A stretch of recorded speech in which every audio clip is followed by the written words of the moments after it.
Today we just picked up the Tailshaft housing off of a 87 GMC S15. It was a 4-cylinder with 4 gears, and it's gonna move the shift knob to where it needs to be. It has the gear that we needed for the speedometer, and we're only gonna have to replace this piece right here from the 5-speed. So I guess just pop it out and press the other one in. And we also brought the shifter with the shift boot. It's a leather shift boot, because the Mustang one would have been too short. So you need to get the Tailshaft housing with the fork assembly, and it was $55 for all that. So when we took it apart, we put this and that back together so it could be one piece. So they charge us the Tailshaft housing and the shifter for $55. So that's it. That's all we needed for the transmission to fit.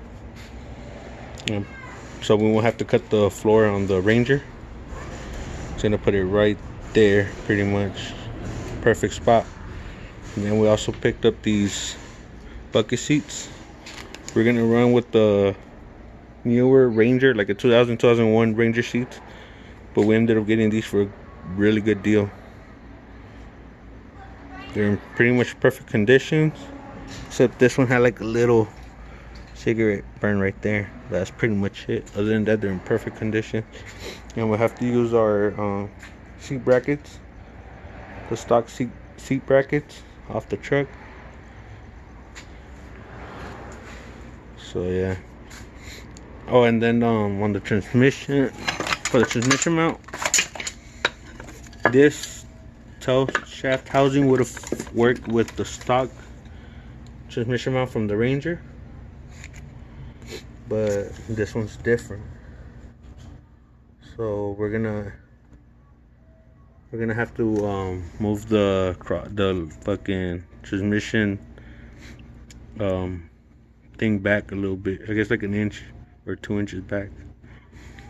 And we tried cleaning it a bit, but you know, still has more of that grease caked on. So we're gonna try to clean it again, probably tomorrow. It's a little bit late.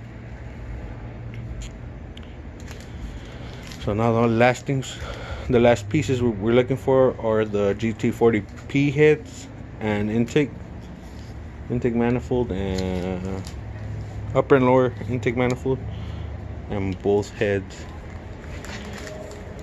So we also, I think I recorded that we haven't really done much on this, but we had taken off all the loom, split loom, and that's pretty much it. So hopefully we get this put on. We haven't even opened this transmission, so we got to open it and check, make sure everything is okay.